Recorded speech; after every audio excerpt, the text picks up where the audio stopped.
to Queen's Park. We are here with the invitation of Israeli Consulate Journal. This is the event, which is an exhibition of the history for the struggle of Jews. Good afternoon, everyone, and thank you very much for inviting me to join you to recognize the unsung heroes of the Consular Corps during World War II. Sadly, today, these lessons seem ever more important. We've been horrified by the events of this past week in Pittsburgh, where innocent victims were senselessly and brutally taken away from their families and community while in a house of worship celebrating a new life. I will echo Premier Ford's words from last night's vigil here in Toronto. There is no place for hatred or racism here in Ontario, and we stand together shoulder to shoulder with our Jewish community, our friends, and our neighbors. The heroes of this special exhibit are the diplomats who risked their lives and the safety of their families to rescue Jewish people from the Nazis during the Holocaust. These heroes recognize people for who they were, our collective humanity, and not for who we worship. We honor their heroism today.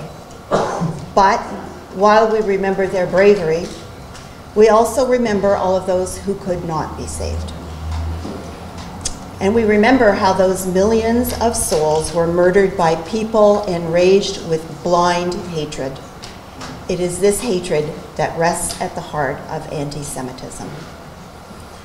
I am proud of the open and accepting society that we have here in Ontario and here in Canada.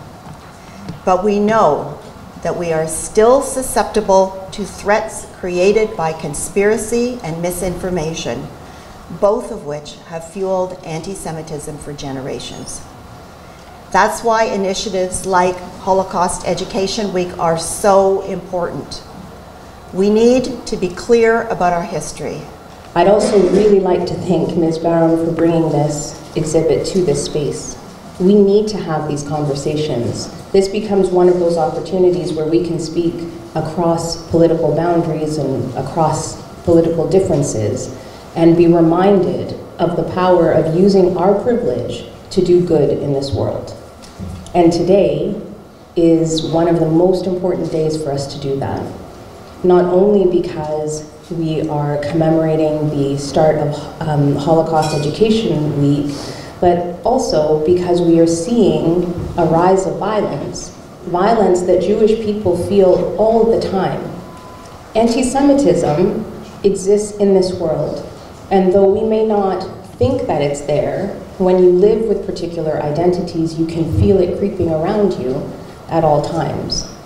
And if we didn't have faith in people's humanity and stories like these of diplomats who stood up against hate and made the right choice for people, we would never be able to survive. Thank you for finding the time to join us today for the opening of the Israeli Ministry of Foreign Affairs exhibition, Beyond Duty, in memory of the 11 victims of the shooting attack at the Tree of Life Synagogue in Pittsburgh, Pennsylvania. Every such violent incident, every attack on a synagogue or a Jewish day school in France or in Belgium, every anti-Semitic graffiti on schools in Europe, every rock that shatters JCC's windows in Sweden, every desecration of Jewish cemeteries in Eastern Europe, every such act of violence and hate sends shockwaves through Jewish communities in Israel and abroad.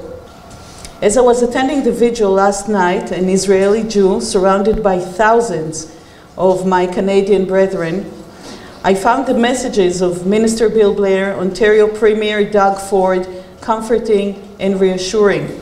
I was also following the strong statements made by the Canadian government, including those of Prime Minister Trudeau, Minister of Global Affairs Freeland, who is currently in Israel on a work visit, statements which were made by the head of the opposition, Andrew Scheer, and many others, and the messages denouncing anti-Semitism were heard loud and clear. Canada is a beacon of human rights and civil rights. It is indeed one of Israel's greatest friends and allies in the international community. and a home for one of the most illustrious and successful Jewish communities in the world. And I thank you for your friendship and for your support. For non-Israelis, and this is the recognition given to people who saved Jews during the Holocaust, they are recognized as righteous among the nations. Information is usually provided by families of Holocaust survivors to Yad Vashem Holocaust Museum in Jerusalem. After the testimony is researched and verified, the saviors and their families are officially recognized by the State of Israel. Many of these righteous among the nations were just ordinary people who could not stand aside and pretend they didn't see the atrocities committed by the Nazis. They risked not only their own lives by hiding Jews, but also the lives of their spouses and children. The Jewish Federation of Toronto, as well as many Jewish federations throughout Canada, will hold their annual Holocaust Jewish Education Week in the beginning of November. Organizations such as Neuberger Holocaust Museum and Center, Yad Vashem, the Simon Wiesenthal Center, the Azrieli Foundation, Bnei Brit, and many others do tremendous and impressive work here in Canada to educate the next generation, Jews and non-Jews alike, to make sure that the lessons of one of the darkest chapters in human history will be heard, and that young people will learn to make the right moral choices. We, the State of Israel, are proud to add our humble share with this exhibition and reception. I thank you again for your time. Political life is demanding and busy, especially these days, and we are truly honored by your presence. Thank you. 70 years after World War II and the great tragedy that happened to the Jewish people during the Holocaust, the terrible loss of lives, 6 million people, we see some manifestations of anti-Semitism again in the greater Toronto area, throughout Canada, in some other parts of the world. And frankly, this is very disappointing, because one wants to believe that we, humankind, mankind, will be able to learn from the dark chapter, from the lessons of history, and to avoid them. But we see so many communities that are persecuted even today, whether it is the Jewish community, whether it is other communities throughout the world, and this is shameful indeed. Well, when I speak about my own country, I'm very proud. Israel is a relatively small country with a population of 9 million people. We're 80% Jewish, 20% non-Jewish. We have Muslims, Christians, Druze, Bedouin, Baha'i who live in Israel, and they're an integral part of Israeli society and contribute greatly to Israeli society, to the fact that it's so diverse and colorful and successful. It's one of the leading countries in the world when it comes to innovation and entrepreneurship, one of the leading countries in the world when it comes to humanitarian aid, and these are sometimes aspects of Israeli society that are neglected. I definitely encourage people to meet Israelis, to speak with Israelis, and to go definitely and visit our little country in the Middle East. We should all be working together. We should all be living together. We should be celebrating each other. There's a lot of tragic circumstances in the world, a lot of hate mongers. We saw what happened in Pittsburgh this past weekend. We're seeing tragedies in the Middle East. And, you know, everybody has to speak out. Everybody has to condemn these things, and we have to stand up for one another. And that's the message of the Jewish community. We have to stand up for one another. People who really, truly think alike and want to contribute positively to humanity. And I think that we, culturally, ethnically, you know, we all came to this country, to Canada. We should get to know each other. We should build bridges. We should find those common grounds. And if we can work together, it's good. Now, there are people that are not aligned, and there's people who want to, you know, harp on the differences and sow hatred.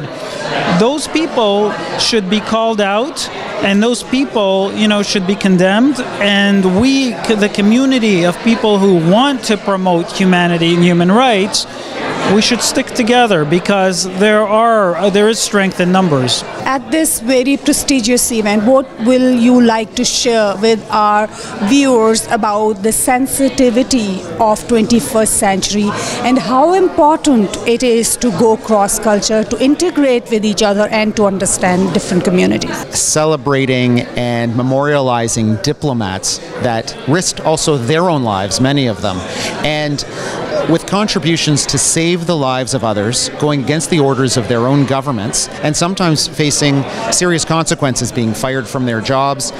Some of them, we don't know what happened to them. For example, Raoul Wallenberg. And then juxtaposing that with what just took place in Pittsburgh, where 11 individuals lost their lives in North America, again, for the simple fact that they were Jews. It shows we need to always stick together. We always need to stand up for those that are being singled out within society. Because at the end of the day, if we don't stand up for others, who is there to stand up for us when we're in need? We need to build alliances of those who have the same common beliefs of decency and human dignity and values. We need to value life over death. And if we can do that together as individuals, we can grow societies that actually care for one another. You're watching TAG TV.